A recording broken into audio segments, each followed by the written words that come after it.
Hello, हाय। आज हम पढ़ने वाले हैं विस्तास का रिवीजन, क्विक रिवीजन करेंगे सप्लीमेंट्री रीडर का।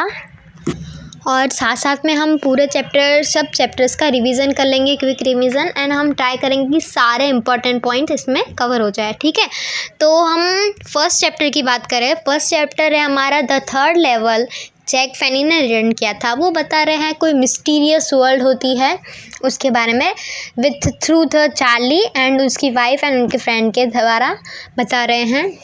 तो चार्ली थे ना, उन्होंने टाइम ट्रैवल किया है, पास्ट में गए हैं, ये बताया है इसमें। तो हम जाते हैं स्टोरी में क्या है, 2 लेवल्स ही होते हैं यहाँ पे। जहाँ पे ये लोग रहते हैं उधर 2 ही लेवल्स होते हैं, मतलब कि ट्रेन्स के 2 ही लेवल्स होते हैं। तो एक दिन क्या हुआ कि जो हमारे चार्ली थे वो लेट हो गए थे घर जाने के लिए। तो उन्होंने सोचा कि मुझे मेरी वाइफ से मिलना है, तो मैं बस से नहीं जाता, मैं जाता हूँ सबवे से। सबवे एक ट्रेन है। उनकी वाइफ का नाम था लूसिया और चार्ली थे वो 31 एज के थे।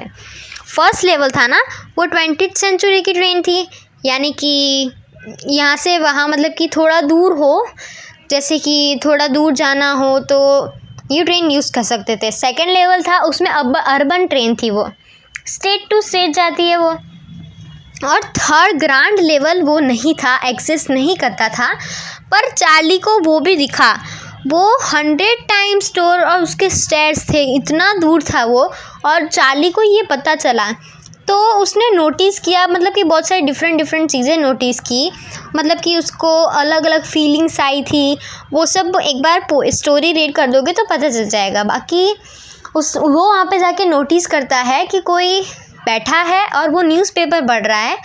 और उस न्यूज़पेपर में क्या लिखा है, डेट है 1894, ठीक है। 1894 है, मतलब कि कितने सालों पहले का है, वो ऐसे सोचता है।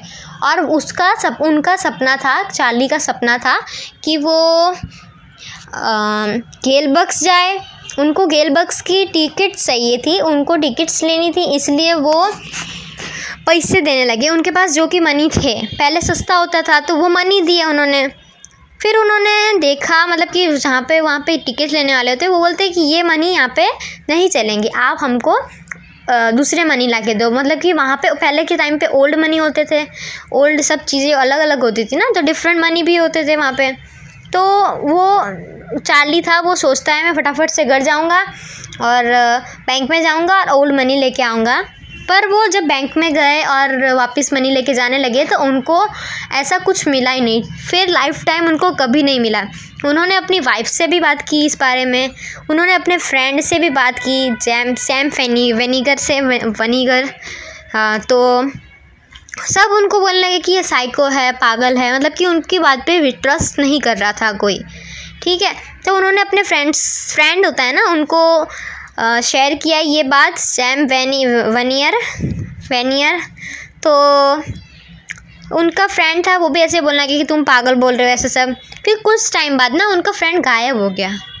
तो वो सोचने लगी कि मेरा फ्रेंड कहाँ चला गया। फिर उन्होंने देखा कि एक लेटर लिखा हुआ है उनके फ्रेंड ने, और लिखा है कि मैं ओल्ड वर्ल्ड में जा रहा हूँ। और उनको बैंक के थ्रू पता चला कि उनके फ्रेंड आए थे कुछ टाइम पहले और ओल्ड मनी लेके गए थे वहाँ पे।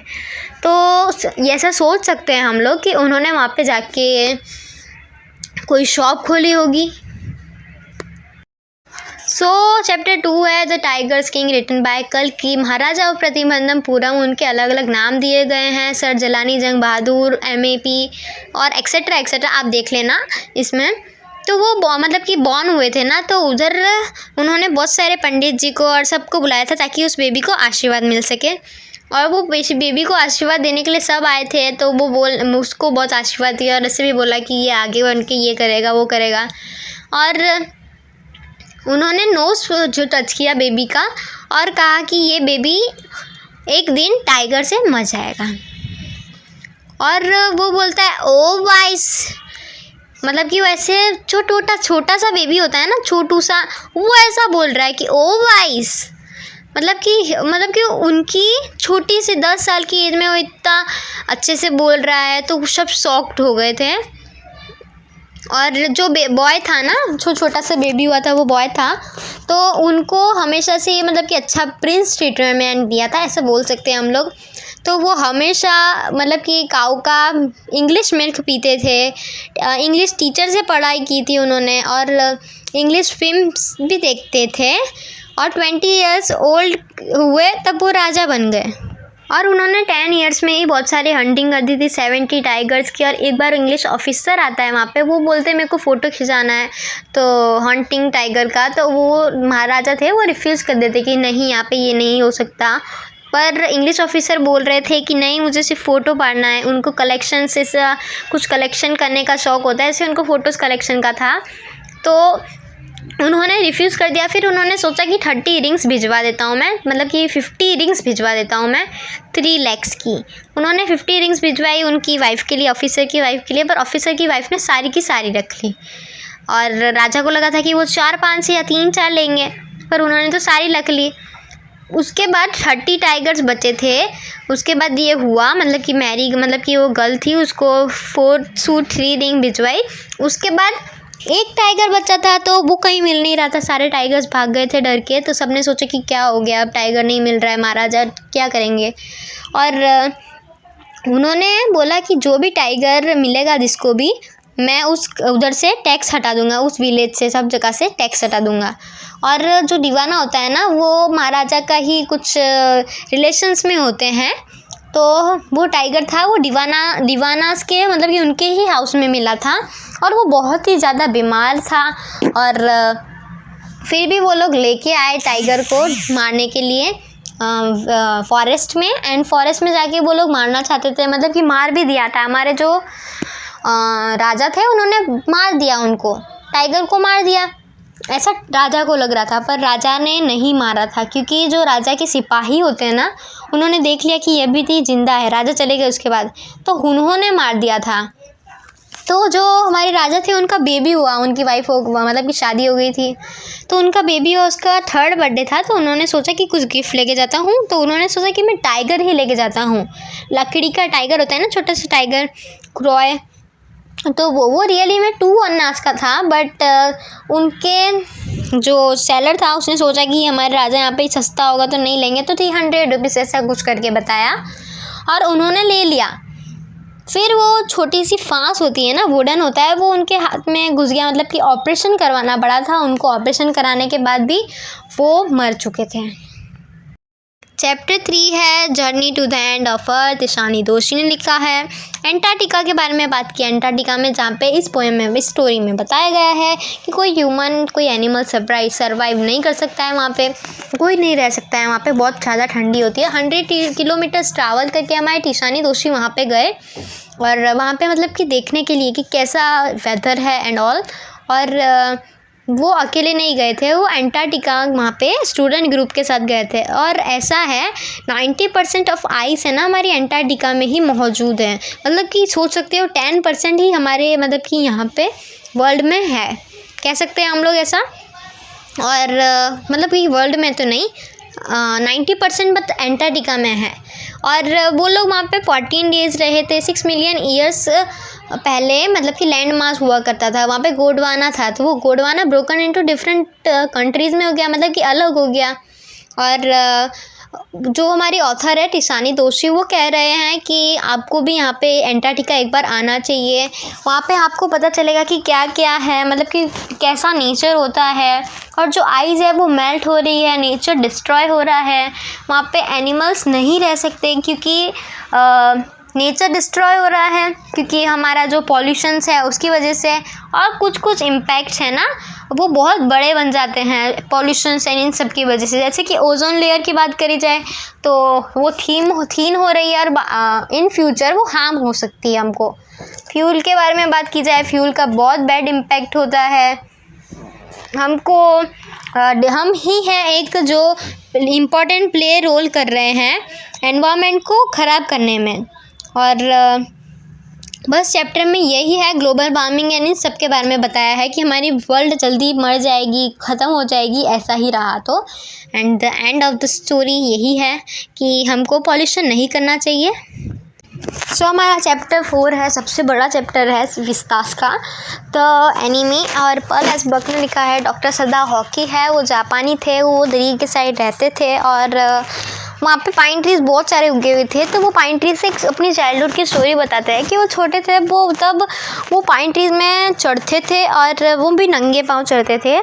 और उनके फादर ऑलवेज ऐसे कहते थे कि हमारा जो जापान है उसका फ्यूचर बहुत ब्राइट होगा, अच्छा होगा, बट वो फ्यूचर कभी नहीं जान सकता था कोई। तो उन्होंने क्या कहा क्या होगा वो नहीं कह सकते थे वो। और उनके फादर थे वो बहुत बोरिंग थे, वो रिस्पॉन्सिबिलिटी निभाते थे सिर्फ, बट एज ए फ्रेंड उन्होंने कभी सदाओ से बात नहीं की थी। एट द एज ऑफ 22 सदाओ थे वो मेडिकल सर्जरी के लिए अमेरिका चले गए थे और 30 साल की उम्र में वो फटाफट से हमारे मतलब कि जापान आ गए, सर्जन बन गए थे, साइंटिस्ट भी बन गए थे। और सेकेंड वर्ल्ड वार चल रही थी, सब सोल्जर्स को डॉक्टर की ज़रूरत थी, सर्जन की ज़रूरत थी, पर सदाओ नहीं गए थे क्योंकि सदाओ एक साइंटिस्ट भी थे। तो वो रिसर्च कर रहे थे रिकवरी ऑफ इंजरी फटाफट कैसे होती है। और वो एक डॉक्टर एज ए सर्जन थे ना, तो एक हार्ट पेशेंट को उनकी बहुत ज़रूरत थी। और एक दिन वो ऐसे ही बाहर उनके घर गए, वहाँ पे बहुत अच्छा सा व्यू आता होगा ना, राइट, उनका घर दरिया के साइड था तो और पाइन ट्री सब ग्रो था। तो उनकी वाइफ हाना थी, वो उनका हाथ होल्ड कर देती है, मतलब कि हाथ होल्ड करके खड़ी होती है दोनों, ठीक है। और जो हाना थी ना वो और उनके 2 बच्चे भी थे और सर्वेंट्स भी थे, सर्वेंट्स और उन सब के बारे में हम आगे देखेंगे। तो हाना थी ना वो सदाओ को मिली थी अमेरिका में और वो सदाओ के प्रोफेसर के घर मिली थी। जो हमारे सदाओ ने सोचा था तब कि नहीं जाऊंगा मैं प्रोफेसर के घर, पर उनके प्रोफेसर के घर और सब उनका खाना वो सब बहुत गंदा लगा, पर उनको हाना मिल गई थी। और उन्होंने मैरी करने के लिए सोचा जापानी है कि नहीं है, मतलब कि कास्ट रिलेटेड होता है ना कि जापानी हो, हमारे कास्ट की हो तो ही हम शादी करेंगे एंड एट ऑल। तो उन्होंने एक टेस्ट लिया था हमारी जो हाना थी उनका, और हाना पास हो गई थी कि वो जापानी है। तो उन्होंने एक दूसरे से शादी कर ली थी उनके फादर को एग्री करके, मतलब उनके फादर को कह के। और उनके 2 चिल्ड्रंस भी है अब। और उनका प्रोफेसर का घर है ना, उनके प्रोफेसर के घर के बारे में भी बात की है। उनका प्रोफेसर का घर एकदम स्टोर रूम लाइक था और उनका फूड का टेस्ट बहुत गलत था और उनकी गंदा था। और उनकी वाइफ भी थी बहुत ख़राब थी, ऐसा बताया गया है। सेकेंड पेज पे आ जाते हैं तो वो दोनों एक दूसरे का हाथ होल्ड करे हुए देख रहे थे बाहर। और उन्होंने सडनली देखा कि एक फॉग में एक मैन आया है, फुल ऑफ इंजरी है और बहुत सारे वेव्स थी उनके वजह से, मतलब कि बहुत फॉग था तो वो देख नहीं पा रहे थे। तो हाना और हाना ने पूछा कि ये कौन है, कहाँ है। तो सदाओ को लगा कि ये शायद फिशरमैन होगा, वहाँ पे से आ गया होगा। और देखा उन्होंने वहाँ पे जाके तो बहुत सारी ब्लीडिंग हो रही थी वो जो था मैन उसके। और उन्होंने देख लिया कि वाइट मैन विथ बियर्ड, ऐसा मतलब कि देखा उन्होंने तो उनको पता चल गया कि ये कोई अमेरिकन है, ये अमेरिकन जैसा दिखता है। और यूएस नेवी था वो, प्रिजनर्स ऑफ वार सॉरी। और वो बहुत सारी इंजर्ड थी, उनके फ्लैश मतलब कि एकदम गहरा और मतलब कि रिसेंटली इंजरी हुई होती है ना वैसा था। और वहाँ पे से बहुत ब्लीडिंग हो रही थी। तो सी मॉस एक आलगी होती है, सदाओ ने वो ली और उससे ब्लीडिंग रोकी। फिर सदाओ और हाना थे, वो उन्होंने सोचा कि इसको क्या करें, इनको फेंक देना चाहिए या नहीं। उन्होंने सोचा फेंक देते हैं। तो सदाओ ने बोला कि मैं फेंकूँ तो तुम मेरी साथ मदद करो, क्योंकि इंग्लिशमैन था जब सेकेंड वर्ल्ड वॉर चल रही थी तो बहुत मतलब कि सीन क्रिएट हो सकता था जब पता चलता है किसी को तो कि ये तो मतलब कि गद्दार है, और या फिर ऐसा भी कह सकते थे कि ये टेररिस्ट है। तो हमारे ये लोगों ने सोचा कि हम करते हैं, बट हाना ने बोले कि नहीं नहीं नहीं मैं ये नहीं कर सकती, अकेले तुम कर सकते हो सदाओ तो तुम करो। और फिर उन्होंने कैरी किया, मतलब कि उन सदाओ जो हमारा इंग्लिशमैन था उस इंग्लिशमैन को लेके गए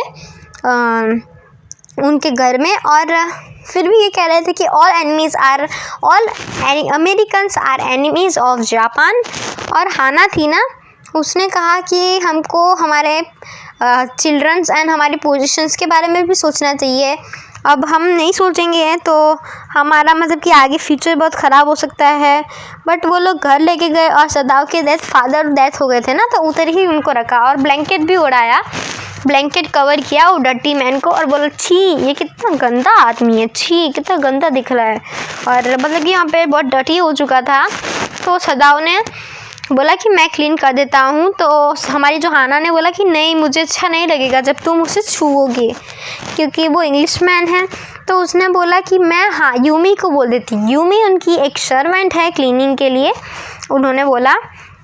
और सदाव थे, उन्होंने उनकी जो इंग्लिशमैन की नर्व्स चेक की थी तो चल रही थी, मतलब कि अच्छे से थी। और हार्ट बीट भी चल रही थी उनके चेस्ट पे, मतलब कि हाथ रख के देखा तो उनको फील हो गया कि मतलब कि ये अच्छे से हेल्दी, मतलब कि हेल्दी तो नहीं कह सकते बट इंजर्ड है बट अलाइव है। और सदाव थे ना, उन्होंने बोला कि हमको इमरजेंसी ऑपरेशन करने का पड़ेगा ताकि ये ठीक हो सके। और उसको ठीक करने के लिए वो लोग ऑपरेशन के लिए तैयारी करते हैं, मतलब सदाव तैयारी करता है। बट वो बहुत यंग था इंग्लिशमैन, और अगर वो ऑपरेशन के बाद मर गया तो ये लोग ऐसा सोचते हैं। और यूमी थी, वो सर्वेंट थी सदाव के हाउस की, तो हाना गई और बोलती है उनके 3rd मंथ बच्चे, उनका बच्चा था एक 3rd मंथ का, तो वो बच्चे को ले लिया, थोड़ी देर लिया। फिर यूमी को बोलती है कि मैं बेटा बच्चे को सुला देती हूँ मैडम जी, ऐसा बोला। ठीक है, तो हाना ने उनके गार्डनर और यूमी को सब बता दिया कि ये सब हुआ है। और यूमी को बोला कि गर्म पानी रखो गुनगुना सा, तो यूनी ने रख दिया यूमी ने। और सर्वेंट्स, मतलब कि उनके जो नौकर थे ना, वो सब एकदम स्कैर्ड हो गए कि ये क्या है, अमेरिकन मैन, अभी अमेरिकन मैन आप लाए हो, ऐसा बोला। और ओल्ड गार्डनर था ना, उसने मतलब कैसा बोला कि सर को, हमारे जो मेन साहब, हमारे साहब को मार देना चाहिए था, ये अमेरिकन आदमी को मार देना चाहिए था, ऐसा बोलने लगी जो हमारा ओल्ड गार्डनर था वो। तो हाना ने बोला कि इस सब चीज़ों के बारे में अपने सदाव से बात करूँगी मैं। और हाना अंदर ही अंदर सोचने लगी कि ये लोग सच बोल रहे हैं। और हाना ने बोला कि तुम यूमी इसको क्लीन कर दो, तो यूमी ने बोला नहीं मेम साहब, मैं एक अंग्रेजी आदमी को ना छूऊंगी। और उन्होंने ना पाड़ दिया यूमी को, तो यूमी ने ना पाड़ दिया तो हाना ने क्लीन किया। और सदाव था, वो फटाफट से सर्जन कोट एंड बैग के साथ आया। उन्होंने बोला टावल दो, तो उन्होंने टावल दिया। एंड हाना फटाफट से बाहर गई और वो ओल्ड क्लोथ लेके आने लगी ताकि फर्श ख़राब ना हो सके। जब तक वो आई तब तक फर्श ख़राब हो चुका था, खून हो चुका था जो हमारी ज़मीन थी उधर। और वो दोनों है ना एक दूसरे की हेल्प से, सदाव एंड हाना, उन्होंने वो इंग्लिशमैन को टर्न किया एंड उनको पीछे से भी क्लीन किया। तो उन्होंने पीछे से क्लीन किया। और जो हमारा सदाव था, उन्होंने बोला कि हमको इसको एनेस्थीसिया देना पड़ेगा। तो हाना ने बोला कि नहीं मैं नहीं दे सकती हूँ। और उन्होंने बोला कि देना पड़ेगा। और जो गोली थी ना, जो हमारे जो बुलेट गन मतलब कि लगी थी इंग्लिशमैन को, तो वो गोली उनके अंदर ही थी, तो उनको इंजेक्शन मतलब कि ऑपरेशन करना था। और जो हमारा सदाव था वो बोलता है हाना से कि डोंट फील, एकदम कि वो घबराहट फील करने लगी थी, तो हाना को ऐसा बोला। तो हाना उसी समय गार्डन में जाके वॉमिट करती है और वॉमिट की आवाज़ उनके घर तक आ रही थी। और सदाव बहुत गुस्सा हो जाता है कि ये अंग्रेज़ मैन की वजह से, और वो फटाफट गोली निकालने लगता है। और सदाव मतलब कि इंजेक्शन देता है और उनकी पल्स होती है ना, वो चेक करता है। और वो जो इंग्लिशमैन था वो आंखें खोलता है तो उनकी ब्लू आइज़ थी। एंड हाना मतलब कि रिमूव कर रही थी, मतलब कि उनका जो गुस्सा था वो ख़त्म कर दिया हाना ने। और अमेरिकन मैन बोलता है कि तुम्हें इंग्लिश आती है? तो हाना बोलती है यस आती है ना, मैं अमेरिका ही रही थी बहुत टाइम तक। और उनको जूस देती है, वो इंग्लिशमैन था, उनको जूस देती है उसको। 3rd डे था ऑपरेशन का, 3रा दिन हुआ। और सदाव बोलता है तुम्हें मरना है, क्योंकि जो हमारा अमेरिकन मैन था वो खड़ा था। तो सदाव बोलता है कि क्योंकि तुम्हें मरना है क्या, और ऐसे खड़े मत हो जाओ, लेट जाओ। तो सदाव ऐसा बोलता है। तो अमेरिकन मैन बोलता है कि क्या तुम मुझे पुलिस में दे दोगे?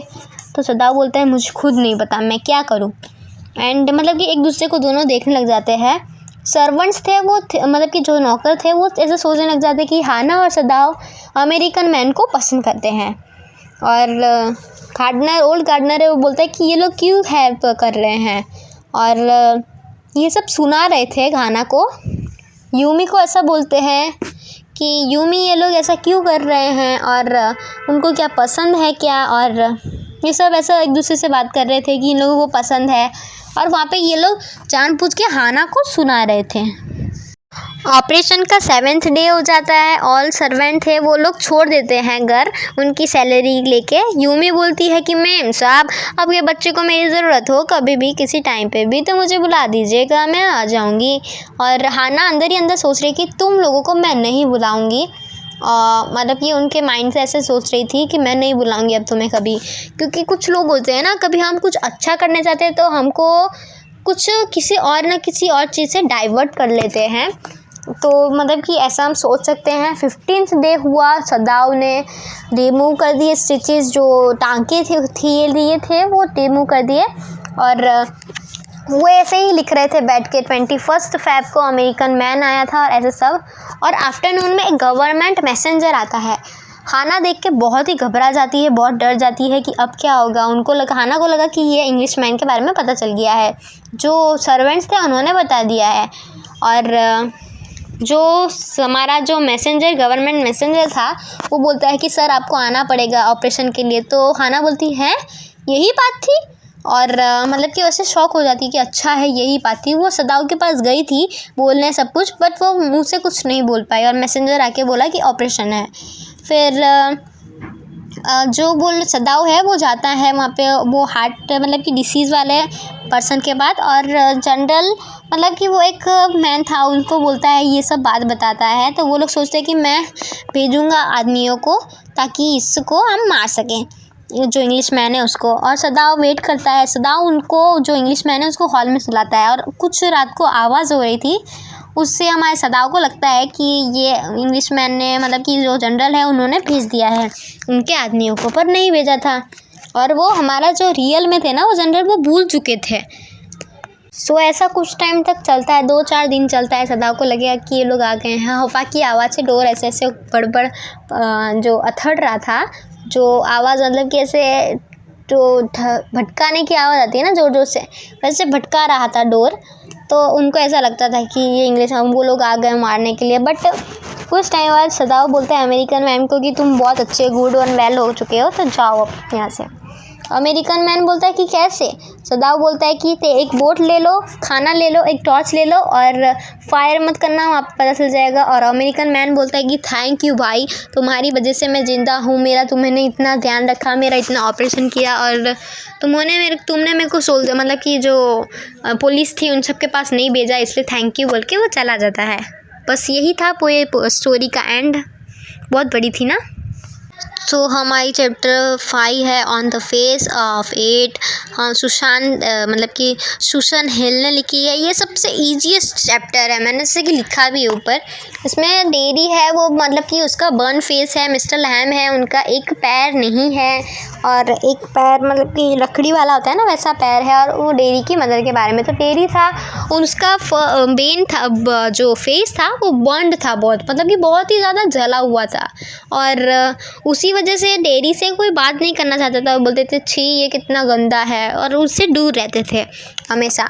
तो एक बार वो डेरी मतलब कि डेरी ऐसे ही था, मतलब कि देख रहा था, मतलब कि फिर वो एक अचानक से एक गार्डन में चला जाता है और वो गार्डन में एक ओल्ड मैन को देखता है। वो मिस्टर लैम थे और मिस्टर लैम को देख के वो वापस गार्डन से बाहर जाने लगता है। तो मिस्टर लैम थे वो बहुत ही ज़्यादा काइंड थे और बहुत हम्बल थे। तो वो स्टॉप कर देते डेरी को और डेरी रुक जाता है। और मतलब कि वो अपने बर्न फेस के बारे में बोलता है कि मेरे साथ सब ऐसे ही करते हैं, मैं क्या करूं। एंड वो अपने दिल की बातें बताने लग जाता है। और डेरी मतलब कि बहुत डिसअपॉइंटमेंट हो जाता है। और मिस्टर लैम तब बोलते हैं कि मेरा भी एक फेक लेग है, मतलब कि पैर है, तब भी मैं अपने खुद की लाइफ अपने मज़े से जीता हूँ। मैं अपने जो मन में आता है वो करता हूँ। और मतलब कि डेरी अपने बारे में बता रहा है, मतलब कि बातें बता रहा है कि ऐसा सब मैं फेस करता हूँ। और मिस्टर लैम बोलता है कि अब तुमको अपने गोल्स पे फोकस करना चाहिए डेरी, तुमको अपने गोल्स पे फोकस करना चाहिए, तुमको ये सब नहीं सोचना चाहिए कि लोग तुम्हारे बारे में क्या सोचते हैं। तो मिस्टर लैम और डेरी थे मतलब कि वो फ्रेंड्स बन गए। और जो मिस्टर लैम थे वो कहते हैं कि चलो डेरी मेरे साथ मदद करवाओ, ये एप्पल्स उनके गार्डन में एप्पल्स थे वो तोड़ने में। तो डेरी बोलता है नहीं रे नहीं, मेरे को घर जाना है भाई, मेरे को घर जाके मम्मी से बात करनी है, मैं मम्मी को बोल के नहीं आया हूँ। तो मिस्टर लैम बोलता है कि क्या तुम अपनी मम्मी को नहीं बता के आए? तो मतलब कि इसकी इसी बात पे छोटी सी आर्ग्यूमेंट हो जाती है। तो डेरी बोलता है कि आई प्रॉमिस मैं आऊँगा। और डेरी ने अपनी मदर के बारे में मदर से बात की कि मम्मी मैं वहाँ पे गया था। और डेरी की मम्मी सपाट से ना बोल देती कि नहीं रे नहीं बेटा, तुमको जाने की कोई ज़रूरत नहीं है। और डेरी का प्रॉमिस था, तो डेरी वापस जाता है और देखता है कि मिस्टर लैम वहाँ पे घिरा हुआ पड़ा है। और जो हमारा डेरी था उसको पता चल जाता है कि मिस्टर लैम मर चुका है, क्योंकि मिस्टर लैम कोई रिस्पॉन्स नहीं दे रहे थे। तो हमारा चैप्टर 6 है memories of childhood, last chapter है। फाइनली हमने 30 to 35 मिनट्स में हमारा ये कंप्लीट कर दिया चैप्टर, सब चैप्टर्स कंप्लीट कर दिए विस्तास के। तो इसमें 2 पार्ट्स है इस चैप्टर में। फर्स्ट है the cutting of my long hairs, जेट कालासा ने लिखा है, उसके बारे में हम बात करेंगे। जेट कालासा थे वो सीमोन थे और अमेरिका गए थे, इंडियन से, अमेरिका मतलब इंडिया, अमेरिकन इंडियन थे। और वो स्कूल गए थे, कार्सल इंडियन, मतलब कि वो स्कूल में मतलब कि यहाँ पे पढ़ाई के लिए गए थे। और सब लोग थे ना उनकी क्लोथिंग का और उनके हेयर स्टाइल का सब मजाक उड़ाते थे कि ये कैसे हैं, उनके कल्चर के ऊपर और इन सब पे। और उनकी छोटी छोटी मिस्टेक्स पे भी वो लोग बहुत ही ज़्यादा मजाक उड़ाते थे। जैसे कि जो जल्दी स्कूल आ गए तो मजाक उड़ाएंगे, लेट स्कूल आए तो भी मजाक उड़ाएंगे। और ड्यू टू मतलब कि ये सब चीज़ों की वजह से उनको बहुत एम्बैरेस, बहुत शर्मिंदगी फील होती थी। और वो मतलब कि वो नहीं जानते थे मतलब कि ब्रेकफास्ट का रूल क्या होता है, सब रूल्स क्या होते हैं वो नहीं जानते थे। उनका मतलब उनके फ्रेंड थे जेडविन, तो मतलब कि वो बोलते थे कि तुम्हारी ये लॉन्ग हेयर है ना, यहाँ पे नहीं चलेंगे, यहाँ पे लोग काट देंगे। और मतलब कि वो इन इंडियन कल्चर वो ऐसा बोलते हैं कि यहाँ पे हमारे इंडियन कल्चर में जो विधवा औरत होती है वो रखती है छोटे छोटे बाल, तो मैं नहीं कटवाऊँगी, बट सब काट देंगे। इसलिए वो एक जगह मतलब कि छुप जाती है, बट सब लोग आके उनके बाल काट देते हैं और छोटे कर देते हैं। वो बहुत ही सैड हो जाती है और बहुत होपलेस हो जाती है। बस यही यहाँ पे ये वाला पार्ट ख़त्म होता है। सो हमारा पार्ट 2 है we too are human beings. मामा थी वो मतलब कि तमिल वूमन थी, वो 3rd क्लास में थी। तो वो बता रही है कि वो 3rd क्लास में थी तो उनको नॉलेज नहीं थी अनटचेबिलिटी की, मतलब कि कलर्स एंड इन सब का भी कुछ फ़र्क होता है उन सब की। तो वो स्कूल थी तो मतलब कि छोटी थी तब भी उन्होंने फेस किया था। तो स्कूल उनका घर से 10 मिनट का रास्ता था, बट वो आते आते 30 मिनट्स कर देती थी, क्योंकि वो सब चीज़ें देखती थी बाहर की, कैसा मतलब कि कैसा रोड है, कैसी चीज़ें हैं, कैसे पपेट शो है, फिर मंकी है, फूड स्टॉल है, मार्केट है, सबको वो देखती थी। और उनको मतलब कि जो मामा थी उनको बहुत पसंद था क्यूट और न्यू थिंग्स देखने में। और एक दिन था ना, उन्होंने देखा कि एक मैन है वो एक जगह से फूड ले रहा है और वहाँ पे बामा भी थी। तो बामा को टच किए बिना मतलब बामा से बहुत दूर से निकल गया। तो उसको बामा को बहुत फील हुआ वियर्ड। तो वो उन्होंने उनके बड़े भाई से बात की, मतलब कि ब्रदर से बात की, अन्ना से।